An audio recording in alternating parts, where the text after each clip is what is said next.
Corporate sorry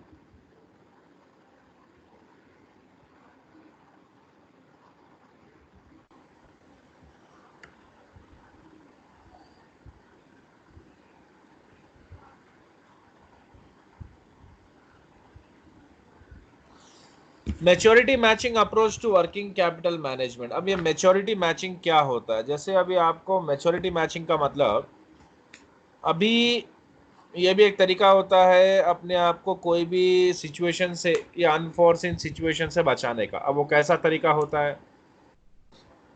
आप अपने जो भी पेबल्स है उसको अपने रिसीवेबल से मैच करते हो। आपके जो भी पेबल्स होते हैं उसको आप अपने रिसीवेबल से मैच करते हो, यानी जब कभी भी आपको जो पैसा आने का रहता है तब आप देखते हो कि जब भी आपको कोई पैसा आपको देने का रहता है तब आप चेक करते हो कि आपको किससे पैसा आने का है। तो पैसा जिससे भी देने का रहेगा उसका अगर आपको फिक्स हो गया तो जिससे आने का है उससे आते आप वहां पर उसको चुका सकते हो। उसको बोलते हैं maturity matching approach to working capital management. अभी देखो मैं पॉइंट्स रीड करके समझाता हूँ। Maturity matching approach to financing current assets matches each type of assets to be financed with financing having the same maturity. मतलब आपको जो भी मतलब करंट एसेट्स हैं, करंट एसेट्स का फाइनेंसिंग का मतलब क्या होता है? आपको इन्वेंट्री खरीदना है, आपका रिसीवेबल्स जो भी आपको 3 महीने का टाइम लिया है या 1 महीने का या 2 महीने का टाइम लिया है, तो उस वो टाइम पीरियड में आपके पास पैसा नहीं है तो वो टाइम पे एटलीस्ट आपको फाइनेंसर्स की ज़रूरत होती है अपने बिजनेस एक्टिविटीज़ में सारे कामों को स्मूथली चलाने के लिए। तो उस समय में आप मैच्योरिटी उतने ही मैच्योरिटी पीरियड का आप फाइनेंस अरेंज करते हो या जो भी उधार है या लोन है वो अरेंज करते हो, ठीक है ना? If the borrowing company has seasonal cash needs, for instance, it would borrow short term to finance those needs. अब छोटा मोटा 6 महीने का सीजन का छोटा बिजनेस होता है तो वो उसके हिसाब से अपना कैश नीड्स जो होता है उसके हिसाब से फाइनेंस अरेंज कर लेती है। Most companies have permanent financing needs for inventory and accounting accounts receivable. बहुत सारी कंपनी को परमानेंट रहता है तो परमानेंटली वो पैसा जुगाड़ करती रहती है या पैसा अरेंज करती रहती है अपना बिजनेस को चलाने के लिए। Permanent working capital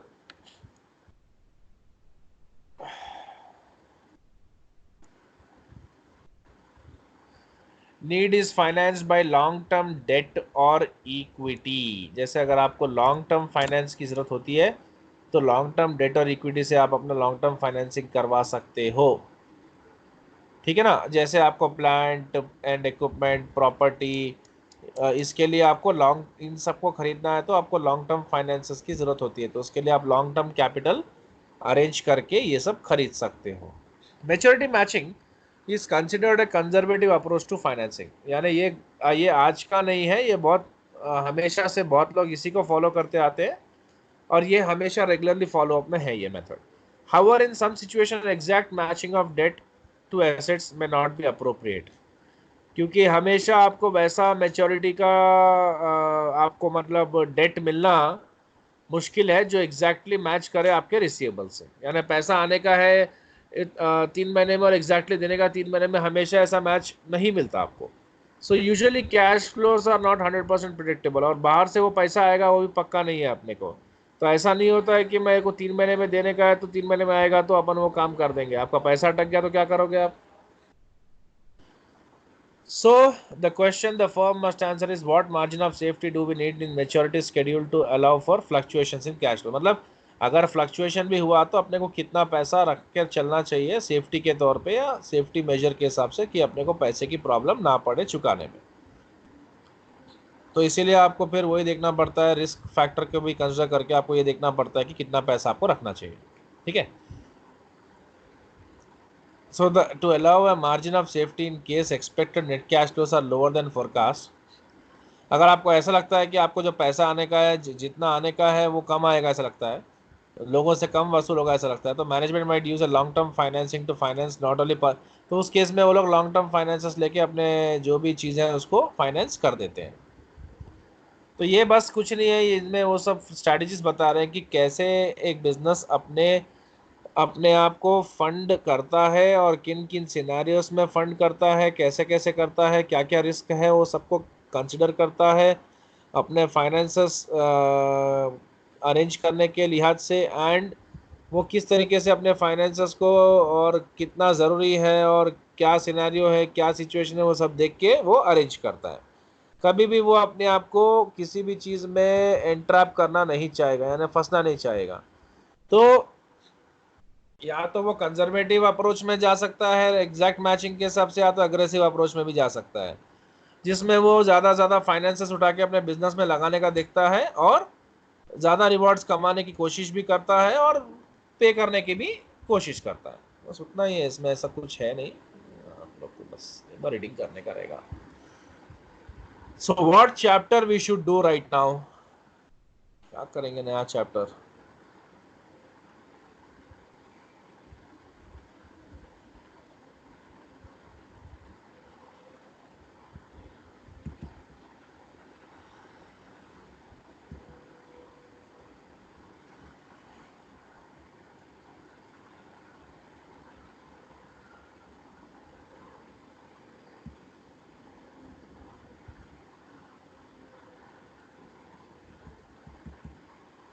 risk management शुरू करेंगे ना सर? हाँ, रिस्क मैनेजमेंट शुरू कर सकते हैं, बहुत बड़ा है चैप्टर वो। Risk management. जी।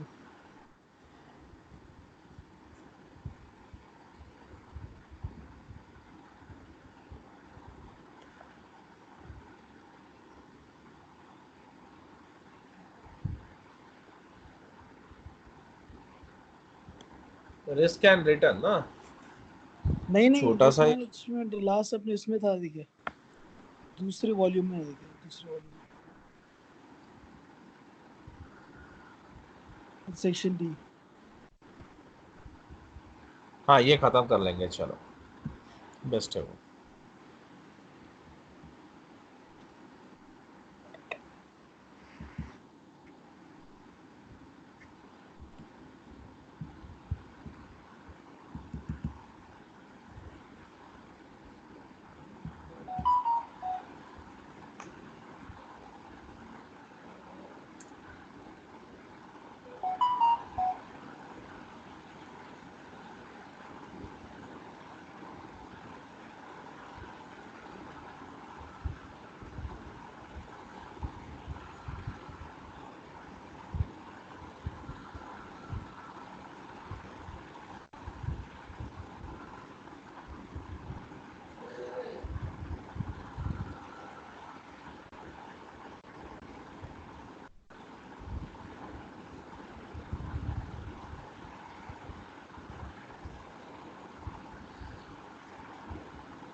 चलो, रिस्क मैनेजमेंट। अब सबसे पहले हम ये देखते हैं रिस्क किसको बोलते हैं, ठीक है।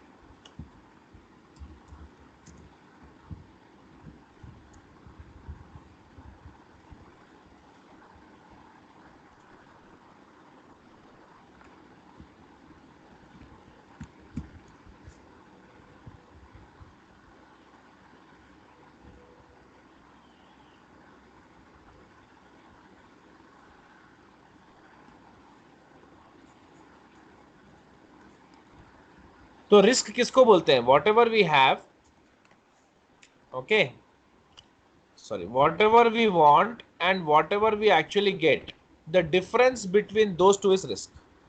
मतलब हमको क्या चाहिए, हमको एक पर्टिकुलर इन्वेस्टमेंट ऑप्शन में अपना पैसा लगाना है और वो कंपनी हमको 10% देने को रेडी है, ठीक है, बट हमें 12% मिल जाता है, ठीक है ना। तो इन दोनों के बीच का डिफरेंस, ये 2% एक्स्ट्रा जो आ रहा है, वो because of one element called risk के वजह से ही आ रहा है। बिना रिस्क के आपको ज्यादा रिटर्न कभी भी नहीं आ सकता, क्योंकि आप हायर रिस्क ले रहे हो और इससे आपका रिटर्न भी बढ़ जाता है, ठीक है ना। अब 8% आया तो भी रिस्क कम होने की वजह से आया, 2% रिस्क कम है इसीलिए आपको कम रिटर्न आया। ठीक है, अच्छा ठीक है, चलो हम एक और छोटा एग्जांपल लेते हैं। 3 फ्रेंड्स है, ए बी सी, तीनों फ्रेंड्स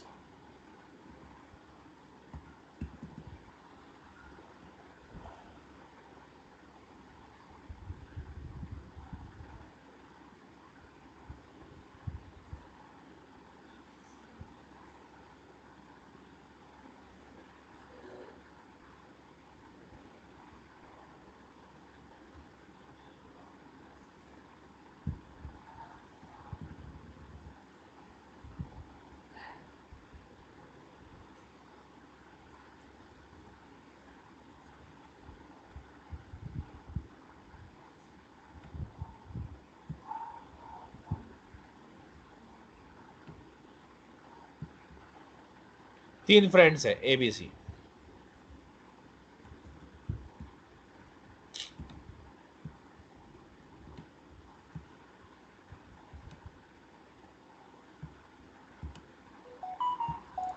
क्या परेशान कर रहा है?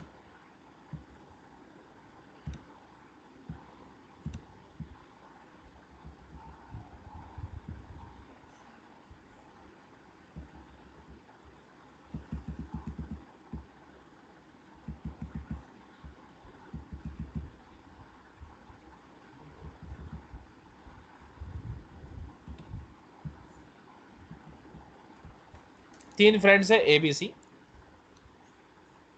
तीनों भी बैंगलोर के लिए स्टार्ट हो रहे हैं हैदराबाद से। एक होंडा सिटी में,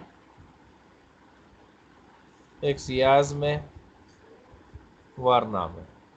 तीनों भी एक ही टाइप के सेडान्स हैं, एक ही जैसा स्पीड है, थोड़ा कम ज़्यादा चलता है, एक ही क्लास की गाड़ियां हैं। ठीक है, और तीनों भी क्या है, as per the Google Maps Hyderabad to Bangalore takes 10 hours. अगर आप 80 के स्पीड के हिसाब से जाते हो with full precaution, complete precaution लेते हुए आप 80 के स्पीड से जा रहे हो, तो इसके हिसाब से बैंगलोर आप 10 घंटे में पहुंच जाओगे। तीनों फ्रेंड्स 200 किलोमीटर तक तो एक ही स्पीड पे जा रहे हैं, यहाँ से बैंगलोर 700 किलोमीटर से। अचानक से क्या होता है, जो वरना वाला है वो एक डाइवर्शन लेता है, और वो डाइवर्शन लेके पूरा हिलॉक है, एक 3-4 पहाड़ियाँ हैं, उनको क्रॉस करते ही आप बैंगलोर पहुंच जाओगे। तो मतलब ये 200 किलोमीटर तक दोनों तीनों साथ में जाने के बाद एक स्पीड ब्रेकर आता है और राइट डाइवर्शन एक रास्ता दिखाता है। ठीक है ना, तो ये तीनों भी क्या है, अभी 80 के स्पीड से ही चल रहे हैं जो नॉर्म है, बट ये राइट टर्न लेता है, राइट टर्न लेते ही हिलॉक्स पे चले जाता है, यानी सिंगल रोड है, और उससे अगर ये चले गया तो बैंगलोर अब यहाँ तक जो है उन लोग को 2 आवर्स लगता है। ये राइट लेते ही अब ये कम से कम 3 आवर्स में बैंगलोर रीच कर जाएगा, यानी 5 आवर्स में पहुंच जाएगा। दूसरा बंदा क्या करता है, अपनी स्पीड को बढ़ा देता है, और अब 80 नहीं, वो 120 की स्पीड मार रहा है, और वो बैंगलोर 8 घंटे में पहुंच जाता है। तीसरा बंदा 80 के स्पीड से जाता है, 10 घंटे, 10 से लेके 12 घंटे में पहुंच जाता है। तो अब what I am saying is, what you want, आपको 10 घंटे में पहुंचना है एक्चुअली, ठीक है ना, but what you really get, आप कितने घंटे में पहुंच गए, 5 घंटे में। तो आपका 5 घंटा जो सेव कैसे हुआ, because of the element called risk. आपने ये पहाड़ियों में से जाने का रिस्क उठाया, क्योंकि पहाड़ से जाने का रिस्क ये है कि कहीं पर भी मतलब रात हो गई तो लाइट्स नहीं रहेंगी, एनिमल्स निकल सकते हैं, आदमी की जान को भी खतरा है। पहाड़ियों में से अगर लैंडस्लाइड, हिल स्लाइड हो गया तो भी मर सकता है, या खाई में गिर के भी मर सकता है, बहुत सारे प्रॉब्लम्स है। बट वो सब कुछ क्रॉस करते हुए 5 आवर्स में बैंगलोर पहुंच जाता है, एक पिक्चर भी देख लेता है, शॉपिंग भी कर लेता है, फिर वही रास्ते से निकल के आता है, हैदराबाद पहुंच भी जाता है। तो इन सब वो 5 घंटे अपना टाइम सेव कर रहा है, बिकॉज उसने एडिशनल रिस्क लिया। तो एक्चुअली में as per the norm Bangalore 10 घंटे में पहुंचते हैं, बट आप 5 घंटे में पहुंच गए, तो 5 घंटे आप एक्स्ट्रा जो सेव कर लिए वो आपने रिस्क के वजह से सेव किया। यानी आप जितना रिस्क लोगे उतना रिटर्न आएगा आपको। टाइम के केस में जितना कम टाइम उतना अच्छा, प्रॉफिट्स के केस में जितना ज्यादा प्रॉफिट्स उतना अच्छा। जिस भी कंपनी में आप पैसा लगाओगे उसमें रिटर्न ज्यादा आने के पीछे रीजन होगा उसमें ज्यादा रिस्क होता है। तो रिस्क कभी भी खराब चीज नहीं होती भाई। कभी भी लोग बोलते ना अरे नहीं रिस्क नहीं लेना यार, इसका रिस्क नहीं लेना, मैं आपको नहीं बोलता कि रिस्क हमेशा खराब चीज है, ठीक है ना। अब जैसे रिस्क भी बहुत टाइप के रिस्क होते हैं, इन्वेस्टमेंट्स से रिलेटेड रिस्क भी होते हैं और बहुत सारे पर्सनल रिस्क और like different type of risk है। रिस्क रिस्क हमेशा होता है हर चीज में, कहीं कम होता है कहीं ज्यादा होता है। रिस्क से आप छुटकारा नहीं पा सकते, रिस्क से आप अपने आप को नहीं बचा सकते। आप घर से निकल गए गाड़ी लेकर तो क्या सोचते हो रिस्क नहीं है, जब तक घर वापस नहीं आओगे तब तक रिस्क है। लेकिन हम को भी पता है कि हम घर से निकल गए और इवनिंग जब तक घर पे नहीं आए तब तक हमको पता नहीं है, क्वेश्चन मार्क है, कुछ भी हो सकता है। लेकिन हम क्या करते हैं, हमें कॉशन किया जाता है कि आप रोड पे जाओ तो 40 या 50 के स्पीड से ही जाना या 60 के स्पीड से ही, ये है नॉर्म। अगर आप इससे जाओगे तो जो भी प्रॉब्लम है या जो रिस्क है उसको आप मिनिमाइज करने में कामयाब हो जाओगे। तो इसीलिए रिस्क हमारे लिए खराब नहीं होता, थोड़ा रिस्क तो लेना ही चाहिए लाइफ में, बिना रिस्क लिए लाइफ में थ्रिल भी नहीं होता। और एक एंटरप्रेनर के लिए ये सबसे बड़ा एलिमेंट है, बिना इसके तो उसका बिजनेस फ्लरिश कर ही नहीं सकता, एक्सपैंड हो ही नहीं सकता। अगर वो सोचेगा कि मेरा एक ही जगह पे, मेरा एक ही मैंने अपना जो ब्रांच है वो लगा लिया उसको चला के कमाऊंगा और बाकी के मैं उसको एक्सपैंड नहीं करूंगा, मतलब वो फिर रिस्क नहीं उठा रहा है और वो ग्रो करेगा भी नहीं। आज वर्ल्ड की इतनी बड़ी बड़ी कंपनीज जो ग्रो कर रही है वो because of this element, risk he grow कर रही है। एंटरप्रेन्योर के लिए एविडेंट है कि उसको रिस्क लेना ही पड़ेगा, बट उसको वो क्या कर सकता है, मैनेज करके चल सकता है। मैनेज क्यों करना है अब इसको, अगर इसको मैनेज नहीं करेंगे तो ये डिजास्टर यानी डेंजर भी हो सकता है, हमारे लिए बड़ा डेंजरस चीज भी हो सकता है। यानी अगर मैं उस पर्टिकुलर हिली टेरेन से जा रहा हूं बैंगलोर, तो मैं इसीलिए इसी चीज के मैं इसी कॉन्फिडेंस से जा रहा हूं कि मेरा ड्राइवर 30 इयर्स एक्सपीरियंस्ड है, मेरे गाड़ी का इंश्योरेंस है, मेरा इंश्योरेंस है, मेरे ड्राइवर का इंश्योरेंस है, ठीक है, और मेरी गाड़ी सबसे अच्छी और बहुत ही सोफिस्टिकेटेड टेक्नोलॉजी वाली लैंड रोवर या रेंज रोवर है, जो हिली टेरेन में कोई बड़ी उसको कोई फर्क ही नहीं पड़ता, वो कहीं से भी कैसे भी आप, आपकी गाड़ी खाई पे भी है तो आप उठा सकते हो ऊपर, वो गाड़ी में उतनी एनर्जी रहती है। तो ये सब देखते हुए मैंने रिस्क उठाया, तो रिस्क को मैनेज किया मैंने, क्योंकि मैं ये सब ले सकता था क्योंकि वो मेरे लिए मैनेजेबल था। तो इसीलिए अगर हम रिस्क को मैनेज करके चलेंगे तो वो रिस्क को हम हमारे लिए एक तरीके से नुकसान करे वैसा नहीं रहेगा। अगर उसको मैनेज नहीं करेंगे तो वो हमें बड़ा नुकसान भी दे सकता है, ठीक है। तो इसीलिए रिस्क को हम रिस्क को खत्म तो नहीं कर सकते, we can not remove coffee, we cannot eliminate this risk element but we can minimize this। आप कभी भी रिस्क को किसी भी एक्टिविटी से निकाल नहीं सकते, बट आप इसको मिनिमाइज कर सकते हो प्रिकॉशंस लेके, और जैसा भी हो जिस तरीके से भी हो जिधर जैसा टाइप का आपको स्ट्रेटजी लाइक इम्प्लीमेंट करके आपको करना पड़ेगा, वहां पर आप वैसी स्ट्रेटजी को इम्प्लीमेंट करके रिस्क को कम कर सकते हो, ठीक है। तो ये मेरा एग्जांपल था रिस्क के ऊपर, लेट्स मूव फॉरवर्ड। तो हम लोगों ने क्या कंक्लूजन ड्रॉ किया, risk can not be minimised, sorry risk cannot be eliminated but it can be minimized and that can be done only through risk management। उसको मैनेज करेंगे तो वो खुद ही हमारे कंट्रोल में रहेगा। तो चलो देखते हैं बेनिफिट्स क्या है रिस्क मैनेजमेंट के। So risk management is an essential activity for every, हर ऑर्गेनाइजेशन में रिस्क मैनेजमेंट होता है, क्योंकि हर ऑर्गेनाइजेशन जो भी रिस्क होती है उसको मिनिमाइज करने की कोशिश करता है। उसको पता है कि वो रिस्क को खत्म नहीं कर सकता बट उसको मिनिमाइज तो कर ही सकता है। हेलो, हाँ अहमद, अब भी क्लास में हूँ, खत्म होती मेरी 5 o'clock, मैं तुम्हारा कॉल बैक करता हूँ ना 6 o'clock तक, मैं फ्री हूँ उसके बाद। मैं एकदम एकदम कल थोड़ा मेरे को तबीयत भी ठीक नहीं था, मैं आज कर रहा हूँ तुम्हारे को, तुमने तो एक काम करो मेरे को 6:30 को कॉल कर लो 100%, ठीक है। हाँ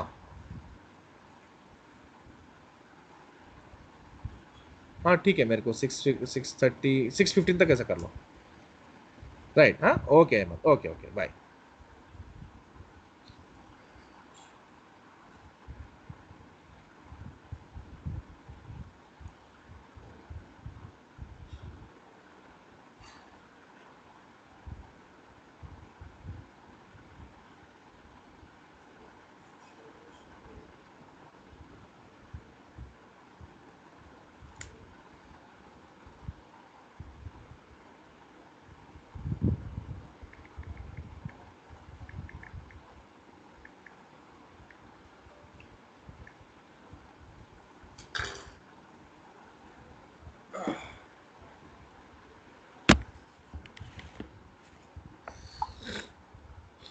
just a minute.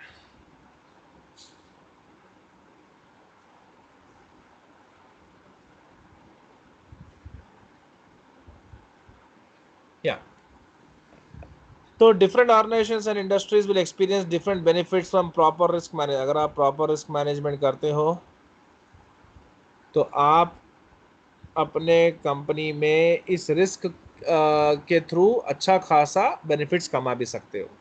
So different organisations and industries will experience different benefits from proper risk management. अगर आप अपने कंपनी में प्रॉपर रिस्क मैनेजमेंट कर लेते हो तो आप इस रिस्क मैनेजमेंट के थ्रू अच्छा खासा बेनिफिट भी कमा सकते हो।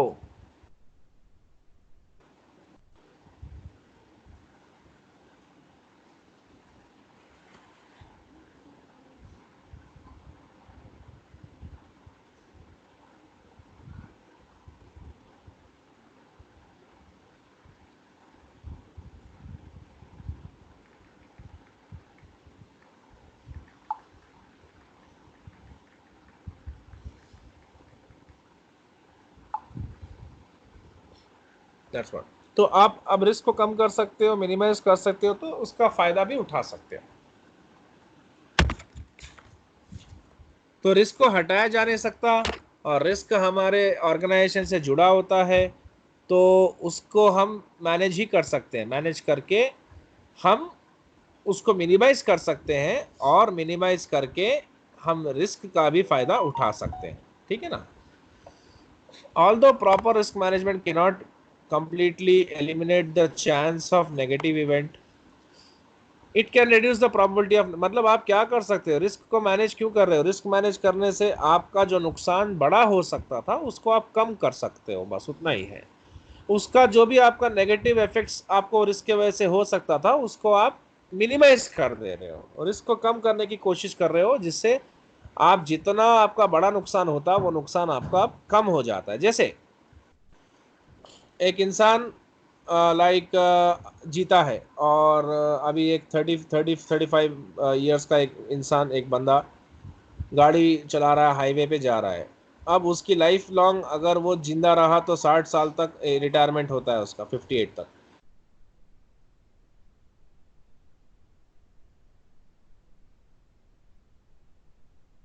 अपने फैमिली को उस पर्टिकुलर लाइक पैसों से वो उनका सब लाइक काम भी कर सकता है, उनको एजुकेशन या जो भी रहा, he can fulfil all his responsibilities. But अब उसको पता है कि लाइफ में कोई चीज़ सर्टेन नहीं है, any point of time that the person can die, तो उसने इंश्योरेंस लेके रख लिया। पैसों से वो क्या कर सकता है, आगे की ज़िंदगी को कम से कम थोड़ा कंफर्टेबली जी सकता है। तो एटलीस्ट रिस्क उसका जो लाइफ का था, आगे का सर्वाइवल का, वो उसने मिनिमाइज तो कर लिया ना इंश्योरेंस लेके पैसा। Different organizations and industries will experience different benefits from proper risk management. However, some of the common benefits include increasing shareholder value through minimizing losses and maximizing opportunities. यानी शेयर होल्डर्स जो आपकी company में होते हैं, आप क्या कर सकते हो, प्रॉपर रिस्क मैनेजमेंट से उनके लॉसेस को मिनिमाइज कर सकते हो, और अपॉर्चुनिटीज़ को मैक्सिमाइज कर सकते हो। ऑपरेशंस जो भी आपके डिसरप्ट हो सकते थे, जो भी रिस्क की वजह से, उसको कम कर सकते हो। रिसोर्सेस को और बेहतर तरीके से यूटिलाइज कर सकते हो। अनवेलकम सरप्राइजेस जो भी हो सकते हैं, जो शॉकिंग आपके लिए हो सकता है कंपनी में, उसको कम कर सकते हो। रिस्क मैनेजमेंट में वो भी कवर होता है। कॉस्ट को कंट्रोल कर सकते हो। Employ stakeholders and relevant governing and regulatory bodies are more confident in organisation. जो कंपनी में रिस्क मैनेजमेंट स्ट्रांग होता है, वहाँ सबका ज़्यादा भरोसा भी होता है।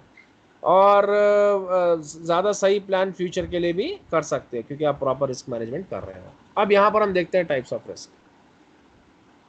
स्ट्रैटेजिक रिस्क, यानी आपने एक स्ट्रैटेजी बनाया, किसी भी चीज़ को अचीव करने के लिए हमें प्लान करना पड़ता है प्रॉपरली।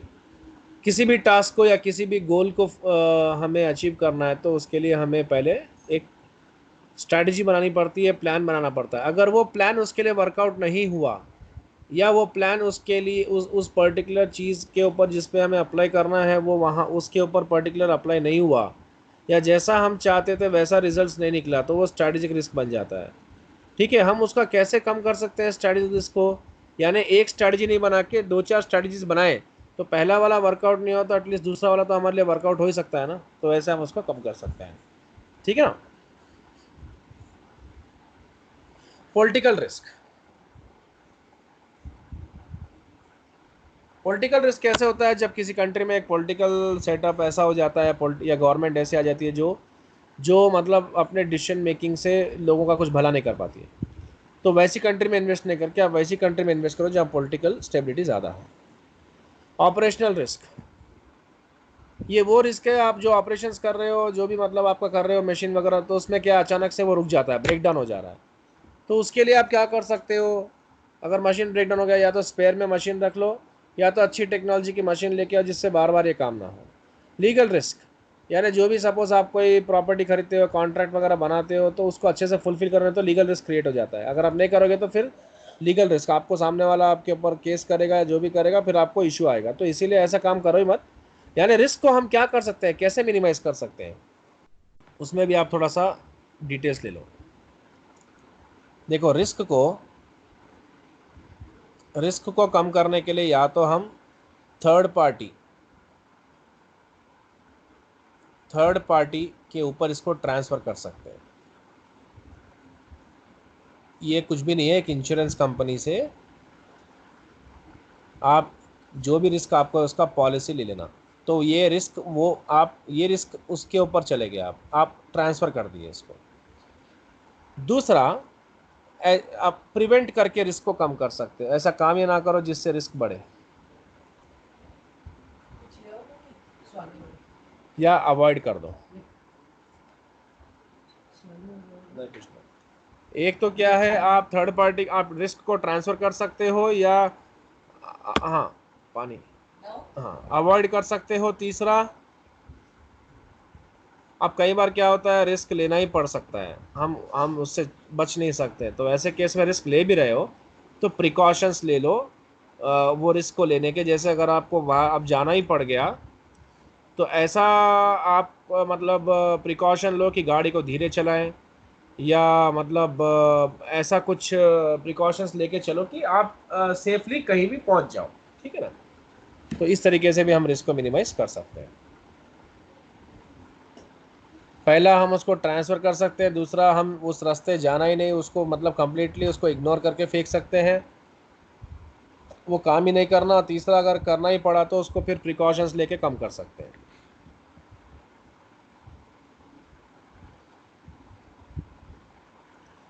कंप्लायंस रिस्क, यानी अगर आप कई बार लॉज को नहीं मानोगे, रूल्स एंड रेगुलेशंस को प्रॉपरली नहीं मानोगे, तो ये रिस्क आएगा जिसमें अब जब सपोज़ आपकी कंपनी है, आप उसमें पोल्यूशन बहुत ज़्यादा कर रही है, तो गवर्नमेंट के नॉर्म्स के हिसाब से आप उसको पोल्यूशन आपको कुछ ना कुछ कुछ ऐसे इक्विपमेंट्स या कुछ ऐसे आपको लाइक इंस्टॉलेशंस करने के लिए गवर्नमेंट बोलती है, जिससे आपका रिस्क कम हो जाए उसमें।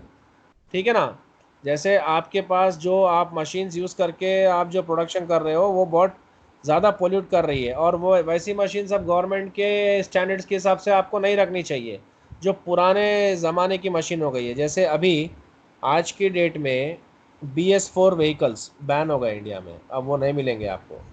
जो थोड़े बहुत बचे कुछ हैं वो सस्ते में बिक जा रहे हैं। अगर आप आगे BS4 तो पहली बात बनेंगे भी नहीं, और अगर बन भी गए बनेंगे तो है ही, सवाल ही नहीं है। अगर अगर आप ख़रीद भी लिए तो आपको कुछ एक्स्ट्रा टैक्सेस वैक्सेस लगेगा, तो इसीलिए आप क्या करो, BS6 व्हीकल में चले जाओ, अपना रिस्क वहीं पर कम कर लो। ठीक है ना, तो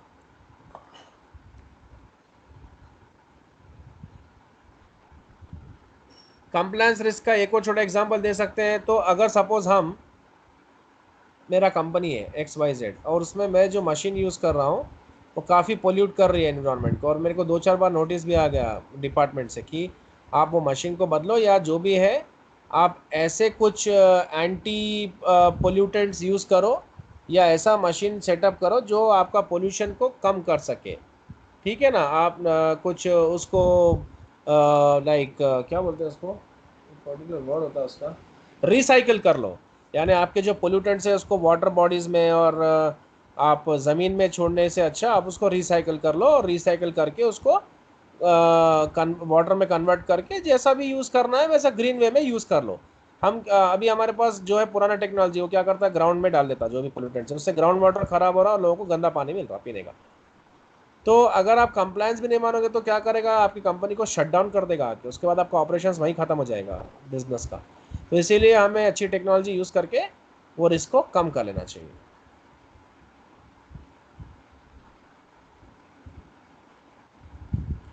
फाइनेंस रिस्क क्या होता है, आप किसी कंपनी में अपना पैसा लगा दिए, उससे जो रिटर्न एक्सपेक्ट कर रहे हैं वो रिटर्न नहीं आ रहा, ज़्यादा आप सोच रहे थे अच्छा आएगा लेकिन कम आ गया, तो वो एक रिस्क है ना। रिस्क का मतलब क्या होता है, वोलेटिलिटी, ज़्यादा कम होना, फ्लक्चुएशन होना, वही है रिस्क। तो लाइक इसमें अब फाइनेंस क्या है, छोटा मोटा फील्ड नहीं है, बहुत बड़ा फील्ड है, बहुत सारी चीज़ें इसमें आपको लाइक इसके परव्यू में आएगी। जैसे आपका एक्सचेंज रिस्क भी आपका फाइनेंस से रिलेट होता है, क्योंकि आप अगर किसी कंट्री के साथ डील कर रहे हो एक्सपोर्ट इंपोर्ट के बिजनेस में, तो सपोज़ मैंने एक कंपनी को यूएस में, एक कंपनी उसको शिप बिल्डिंग करती है, उसको मैं एक ऑर्डर दिया कि भाई आप मेरे को एक शिप बना के दो, वो बोला कि 7 साल में बन के रेडी हो जाएगा। $1 बिलियन का डील था। $1 बिलियन आज के हिसाब से होता है 70 बिलियन रुपीज़। 5-7 साल के बाद उसको पेमेंट करूँगा तो वो $100 तक चले गया, $1।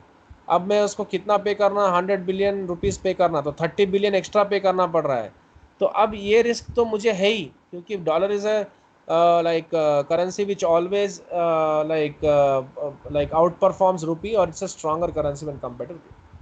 तो अब उसको कैसे कम किया जाए, I can make a forward contract के तहत मैं $1 = 80 के हिसाब से फिक्स कर सकता हूँ, और 7 साल के बाद मैं उसको दूंगा तो $1 बिलियन ही दूंगा।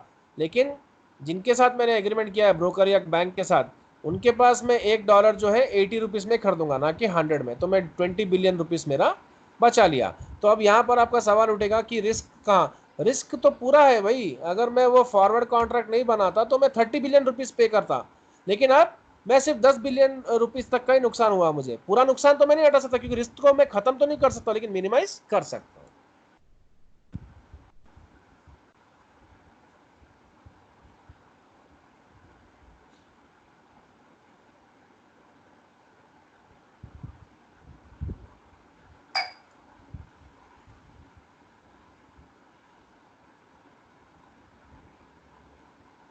अब इंटरेस्ट रेट्स, आपने किसी कंपनी का बॉन्ड खरीदा, वो आपको 7% देता, बोला 5% दे रहा है, कम हो गया, वो भी एक रिस्क है।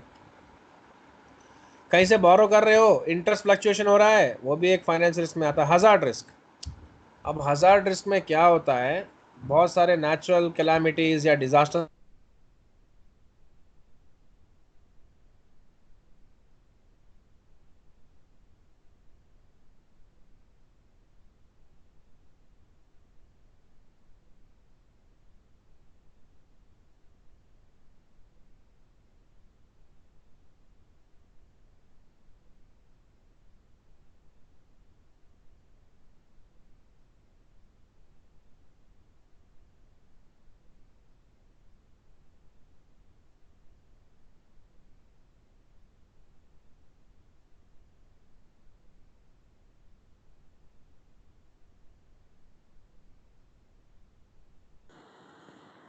हेलो।